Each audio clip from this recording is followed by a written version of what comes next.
When you hear 9mm Makarov, or Makarov, if you're even familiar with the cartridge, you probably think of old Soviet pieces like this. This was a duty service gun design that served in the Soviet republics and non-Soviet republics for a long ass time.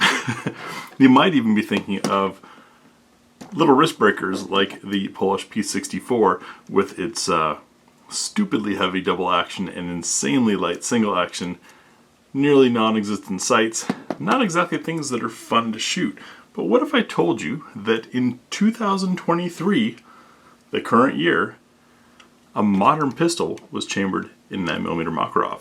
That's what we're taking a look at next on GBGuns. Before we get into the pistol, a quick introduction to the caliber if you're not familiar with it. In 1901, Luger introduced 9x19.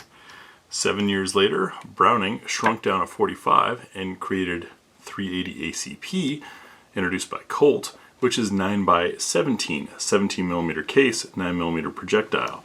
In 1951, the Soviets followed suit on looking for a new, smaller, lighter pistol cartridge and created 9mm Makarov, which is 9x18. So what you're seeing here are 3 steps, or rather 2 steps, by 1mm of case length. 17mm, 18mm, 19mm. That said, the projectiles are not exactly the same diameter. As you can see, 9mm Makarov is a little bit fatter. However, projectile weights tend to be similar to .380. You get your 90 to 95 grain range quite commonly with this little guy. And it tends to be in blowback pistols that are small, that were meant for either concealed carry or light carry as a sidearm or backup arm. It was not necessarily a primary fighting round.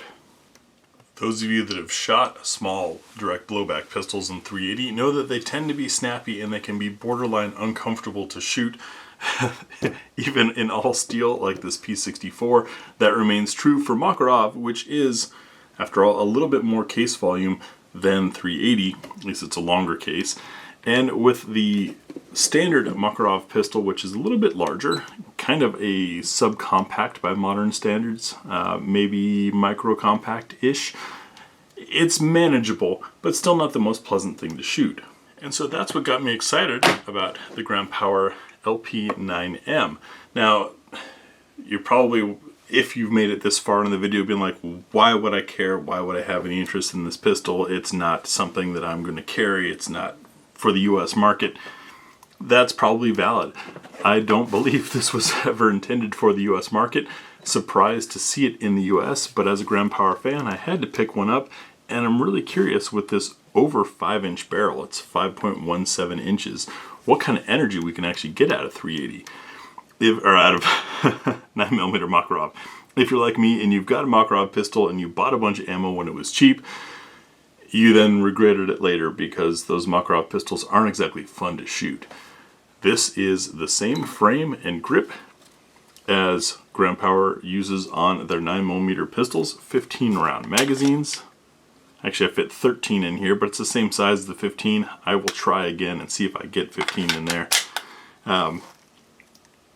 So it's all of the ergonomics and controls and incredible trigger, I don't want to spoil too much now, that we expect out of Grand Power pistols, but chambered in 9x18.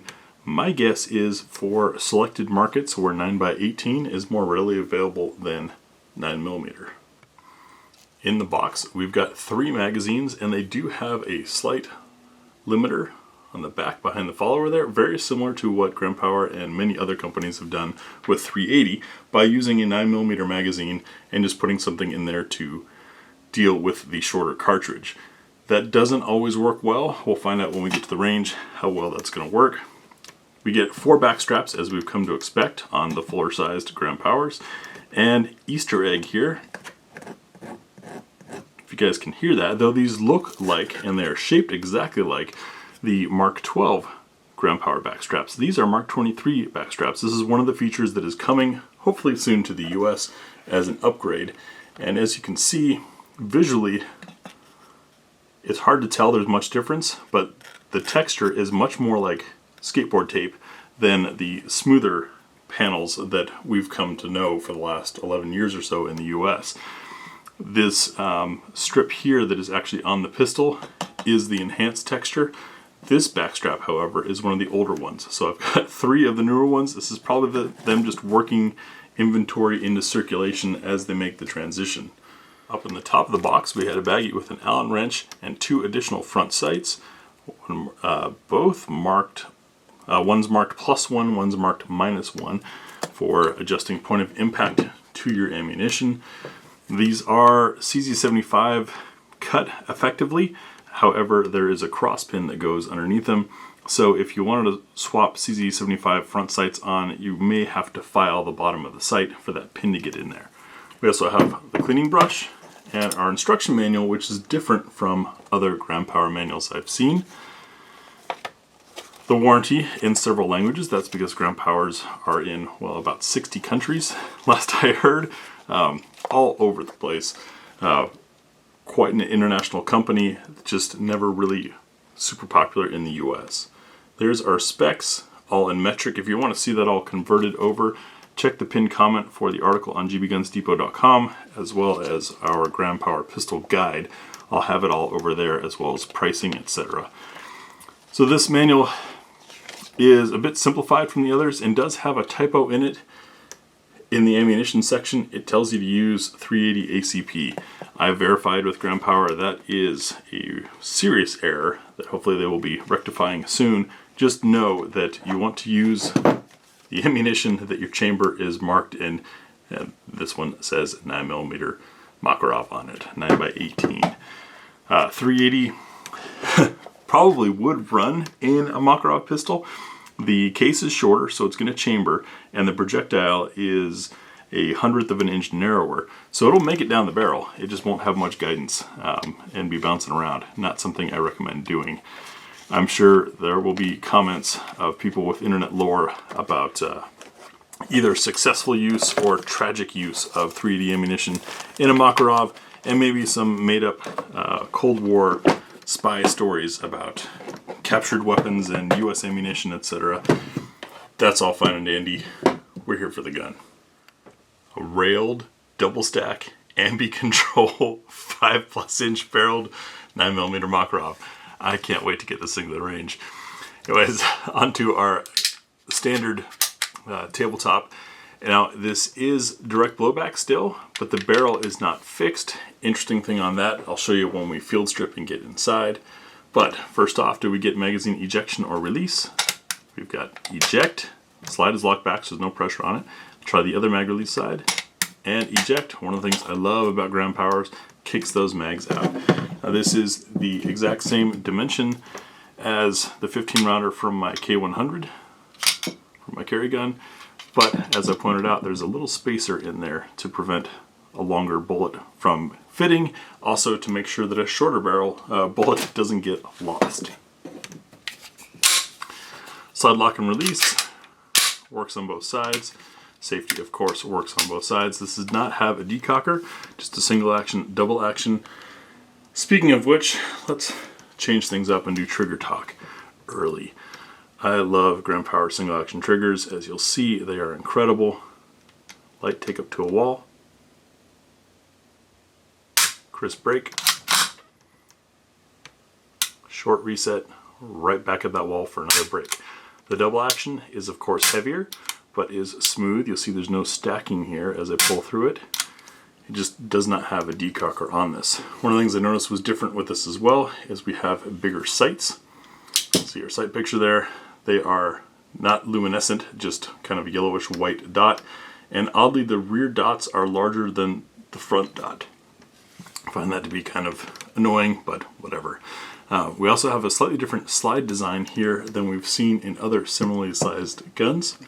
Here's a K100 for reference, and you can see that the barrel is indeed shorter. But this has extra serrations up front and a little bit of a different cut up top. So that got me thinking, well, maybe they're using something similar to what they did on the LP380. This is Gram Power's double stack long barreled 380. And as you can see, Once again, the LP9M, the 9 Makarov, is a longer barrel, and it's a different slide design. A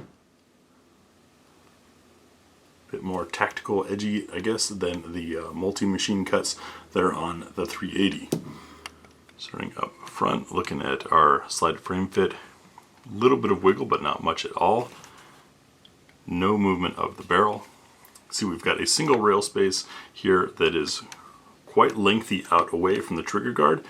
A flat front to the trigger guard with texturing in the hook for those that like to do the European support finger forward. Nice undercut and roundness under here. Really, this is the same frame that is on the 15 round 9mm gram powers as far as I can tell. So everything that's on that you'll get here, including correct direction serrations to help fight against the pistol's effort to rotate. No beveling underneath. These back straps are pretty amazing in how much they change because they're covering 3 sides of the gun. The back and the sides, they change where the hump goes. They also change the heel of the gun. Now, YouTube won't let me change back straps anymore, but I have in older videos, and it's pretty easy to pry this one off and slide on one of the old ones. The one that comes on the gun is what I've come to like most and shoot most. I may change to one of the other ones simply to experience that new texture that is on the Mark 23s. Safety only, not decock.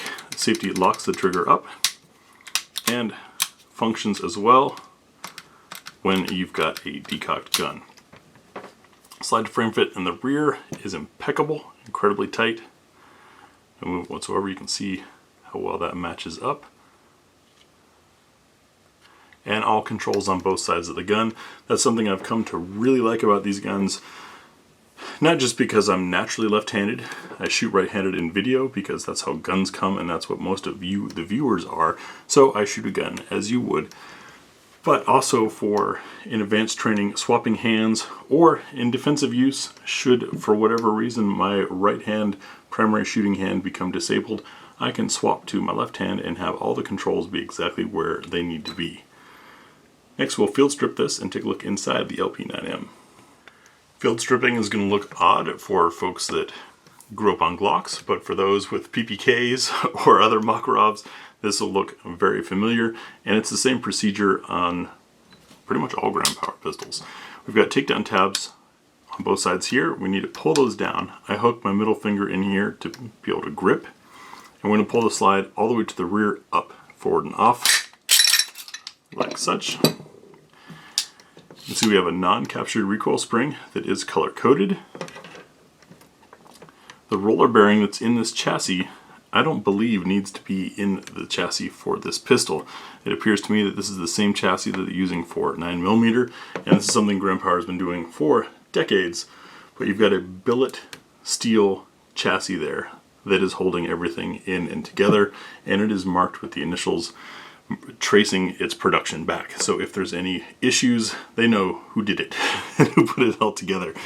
These chassis are not removable because when Gram Power started doing this a couple decades ago, it was not yet a thing to swap the chassis out.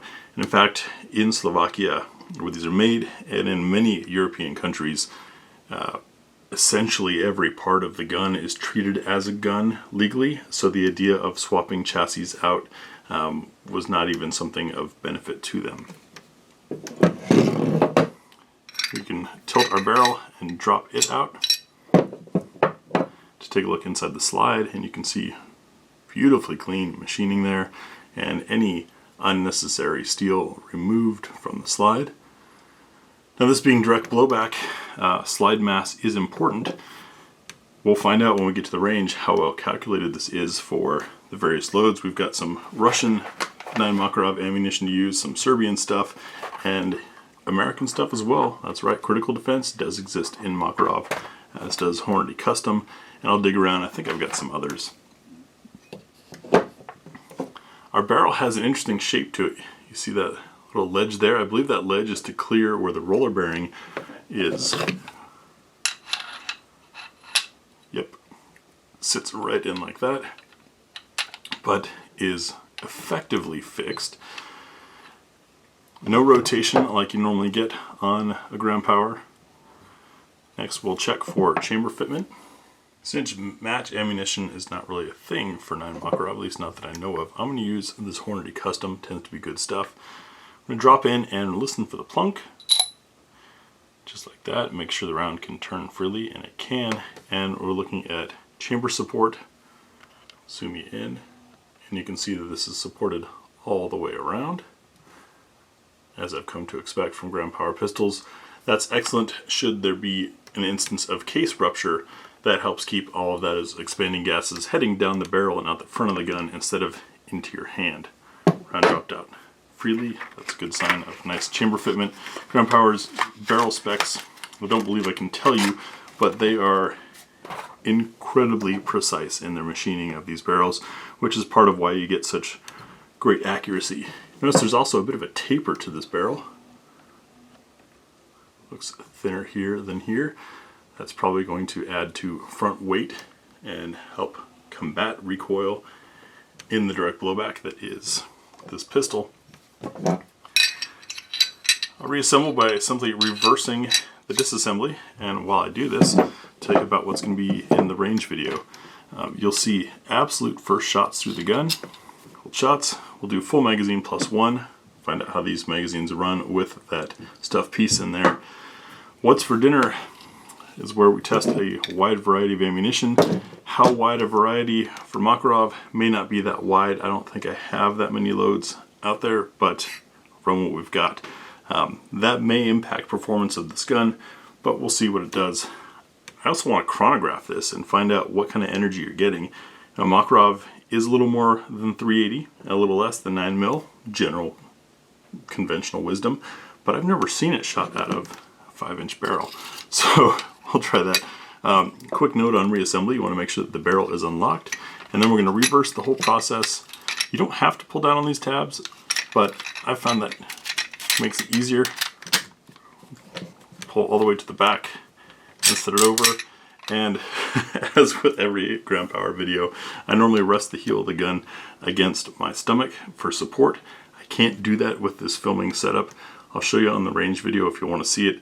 I film with my arms extended in front of me, looking forward at a camera that is looking down, and that can make this a little bit tricky. So I'll do that part in the range video. In fact, I'll do it off camera back together. Definitely going to hit the spinner with this to see what that energy looks like on target, and then do some practical accuracy. With a non-tilting barrel, but not fixed barrel, we should get good accuracy, and this trigger is definitely going to help. Pretty interesting.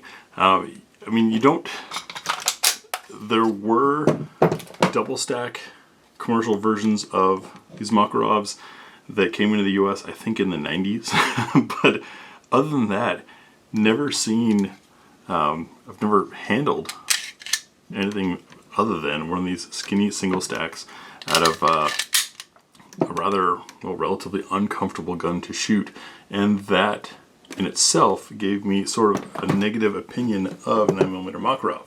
Now that I've got it not only in a double stack with a spectacular trigger and real sights, but a platform that I know pretty well and have shot a lot, I'm really curious to see how this does. It might change my opinion of 9mm Makarov, and man, what a great backup caliber to have. Even during the ammo crunch, you could still find Makarov ammo out there, because most guys were feeding something like this that's a single stack and is not fun to shoot. This could be the next way to survive an ammo crunch. That's my theory anyways. I don't know how many of these are in the US. I bought this as soon as they were announced. Global Ordnance, the importer, was showing them off at SHOT Show, and I kind of chuckled thinking like, well, that's never coming to the US. Nobody in the US shoots Makarov.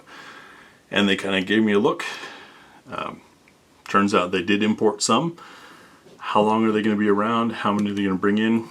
I can't tell. I have no idea. But I'm glad I got my hands on one. And we'll see you guys on the range. Thanks for watching.